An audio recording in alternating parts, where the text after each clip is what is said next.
Olá a todos, eu sou a professora Kate Bruni e estou aqui para mais um vídeo voltado à formação de pais. O tema de hoje é dicas para o acompanhamento pedagógico dos filhos durante o período de pandemia. O vídeo vai estar disponível no meu canal do YouTube, Kate Bruni Informação, e também vai ser encaminhado pelo WhatsApp. No canal do YouTube você tem acesso a uma coletânea de vídeos que tem como objetivo auxiliar os pais no acompanhamento das atividades escolares dos alunos.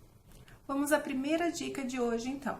A primeira dica é conversar com o seu filho e se colocar como disponível para ajudá-lo nas atividades mais complexas que ele não conseguir realizar sozinho.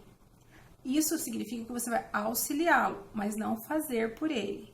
Nas crianças menores, obviamente, os pais têm que auxiliar, desde das atividades da aula, quanto tarefas, trabalhos e mesmo avaliações, lendo os enunciados da prova, explicando que a avaliação está sendo solicitada, sendo pedido, isso é natural. Mas nos filhos maiores, deixe claro que eles têm acesso a você, se coloque como disponível para auxiliá-lo naquilo que ele não consegue e nas atividades mais complexas. Isso vale também para a montagem do equipamento, ligar o computador, acessar a aula online. Então, quando são menores, o pai faz esse trabalho, mas conforme o filho vai crescendo, que os pais possam, tá ensinando os filhos ali como montar, como ligar, como acessar a aula. Porque este também é um período de formação digital e os pais podem, dando essa autonomia e até essa responsabilidade aos filhos desde pequeno. Então, gradativamente, eles vão conseguir se virar e ganhar essa autonomia e responsabilidade na sua formação educacional. Outra dica, a segunda dica, é o relatório oral diário das aulas. Essa é uma atividade muito bacana e muito necessária, principalmente nesse período de ensino remoto, para ajudar os alunos a internalizarem o conteúdo estudado no dia. Então, ao término do período de aulas, você conversa com o seu filho e pede para ele fazer um relatório daquilo que ele aprendeu, ou seja, conversar com ele e pedir para ele explicar com as palavras dele o que ele aprendeu dos conteúdos mediados pelo professor.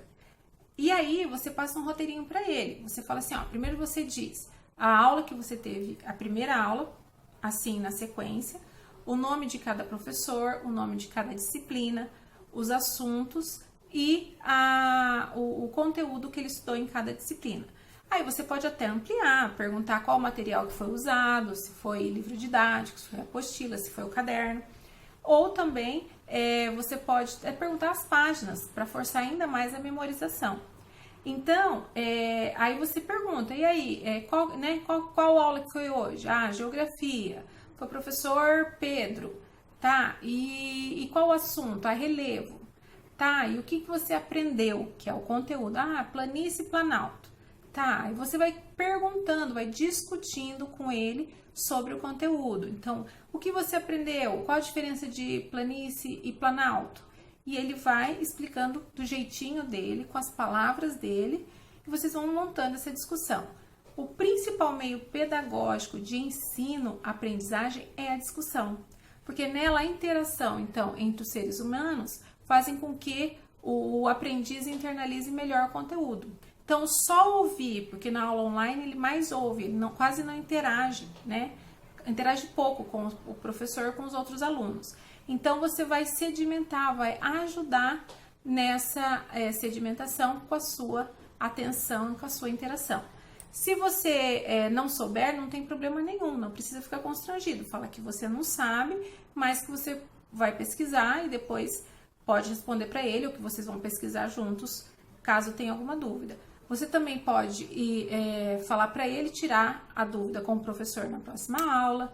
Você também pode pedir para ele, se tem algum conteúdo que você achou que ficou muito superficial, que ele não entendeu muito, ou que ele não está conseguindo explicar, dá um tempinho para ele e fala, vai lá até o livro, até a apostila, dá uma lida e volta aqui para me explicar.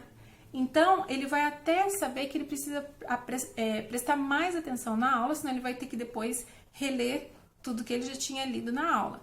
Então, isso faz com que ele desenvolva a concentração, a memória, internalize mais e revise os conteúdos já. Inclusive, na avaliação, ele já vai estar quase que pronto para avaliação, porque daí ele vai revisando tudo que ele viu em cada aula. E uma coisa importante, você vai tendo o diagnóstico como pai, como tá o ensino e o processo de ensino-aprendizagem. Peraí, meu filho tá aprendendo? Não tá aprendendo? Por quê? Né? Você pode daí perguntar, né, junto à escola sobre isso e junto ao seu filho. E pode estar auxiliando também, né, nas dúvidas dele. Então, esse é muito legal. Esse gênero é o relatório oral diário, né? Porque ele é um gênero formal oral. E isso é muito bom, porque desenvolve também a racionalidade, a cognição, o raciocínio lógico, a memória, a atenção, a argumentação. Porque assim, em casa nós aprendemos os gêneros informais, que é uma conversa, né? Isso aí nós não precisamos pensar, é espontâneo. Mas os gêneros formais orais, ele ativa a cognição, o raciocínio. Então ali a criança tem a ideia, ela organiza a ideia e ela aprende a expressar a ideia no gênero oral formal.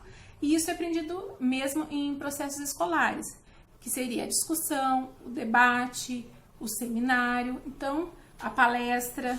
E isso requer, então, um avanço cognitivo e racional daquele que produz o gênero formal oral.